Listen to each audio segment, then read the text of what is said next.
ನೋಡ ವಿಡ್ರೋ ಮಾಡು ಆಗ್ತದೆ ವಿಡ್ರೋ ಮಾಡಿ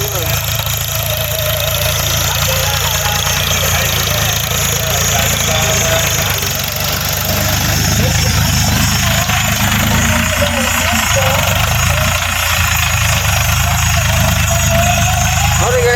ವಿಡಿಯೋ ಮಾಡತ್ತಾರ ನಾನು 3 ಸೆಕೆಂಡ್ ಮಾಡೋಣ ಸರ್ ನೋಡೋಣ ಅಪ್ಪ